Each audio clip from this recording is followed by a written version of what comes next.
Ang 39 anyos na si Jonathan Roy Barrientos, ang 14 anyos na si Zachary Palmahil, ug ang amahang si Chester Palmahil. Silang tanan dunay sagad nga ginakahiligan, pinasahi, makalingaw, maka-challenge. Kini ang laing matang sa pagdula.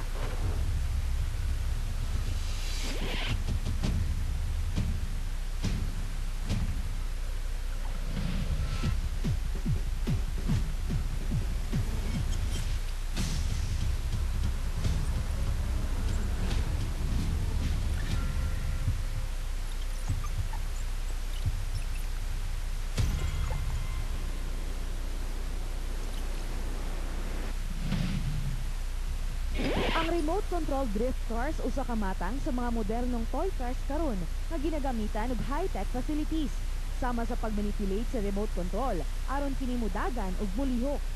100 meters ang standard nga distansya nga maabot sa sensor sa remote control.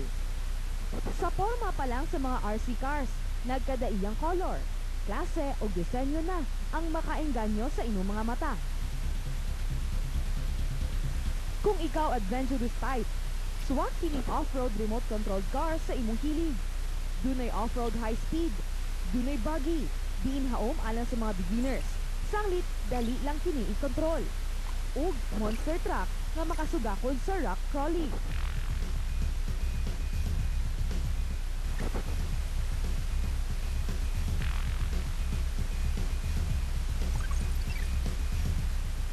Ang RC cars mong kantidad og 10,000 ngadto 40,000 pesos depende sa klase niini.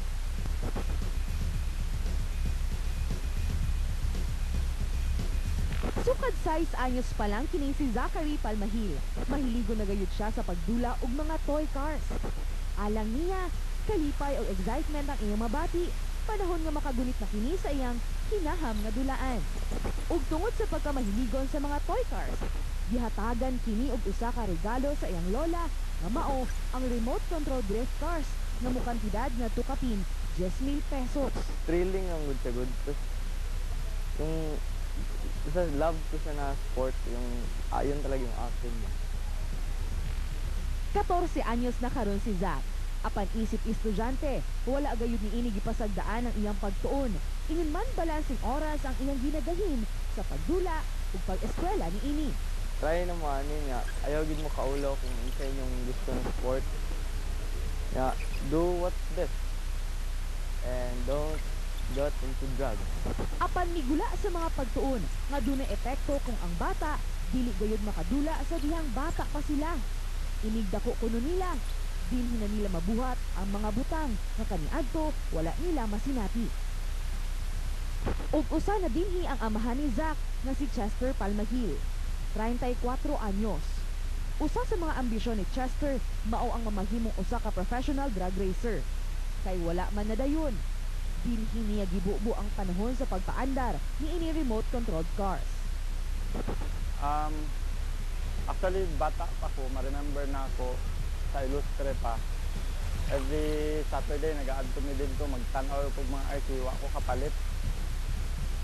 Gusto na ako, pero di na ako ma-afford pa ba. Wala man siya nahimong professional drag racer. Apan, ang suporta nga ginahatag ni ini sa iyang anak, dili gayud mabayran ug bisan unsang salapi. Isip tigtambag ug tigtudlo kung unsaon pagdula sa mga RC toys.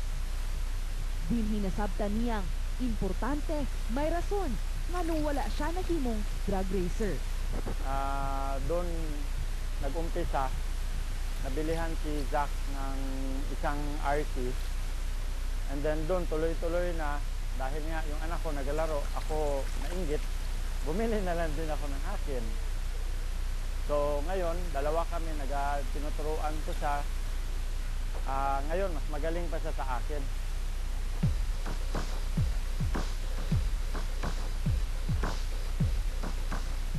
Sa usa ka luna sa Times Beach Matina ning syudad, dinhi sila kanunay nga nagatapok matag weekend, kauban ang lain pa mga higala nga nahilig usab sa RC cars. Dako kini nga area diin makapatuyang sila og pagpaandar sa ilang mga dulaan. Dinhi nila ginaambit ang alamag sa pipila ka mga batanong nahilig usab sa RC toys.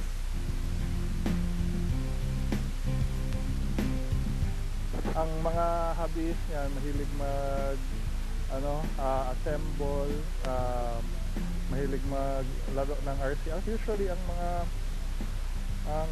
mga nagadula diri mga age from 20 to 40 years old.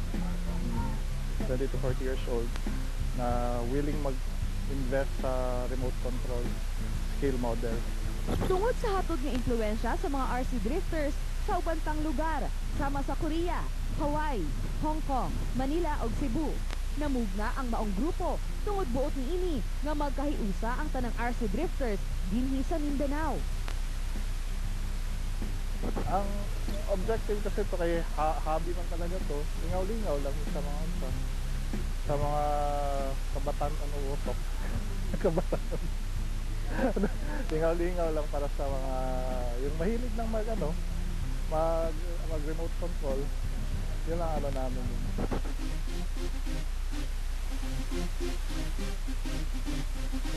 Ginaplanuhan sa maong grupo dinhi sa Dakbayan nga mag-imbitar og mga susama nila og hilig alang sa usa ka kompetisyon.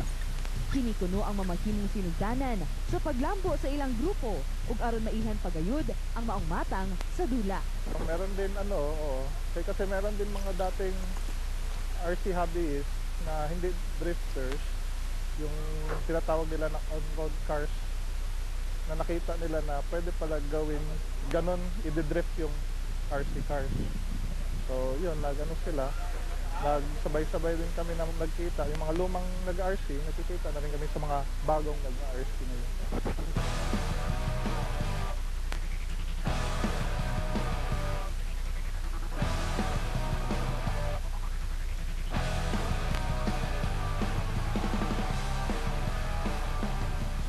Bisan pa man sa kalinghod o kahamtong sa ilang mga edad, nakapagawas lang sila sa ilang hilig. Wala gayud susama ang kalipay nga ilang nabati.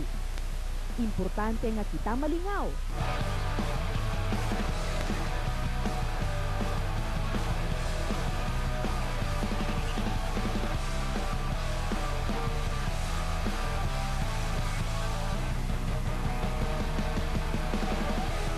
Unang higayon pa lang ni nahitabo sa inyo nga taga diri ang tubig. So, sa akong pagpuyo dire, karon pa yung hitapog ani ang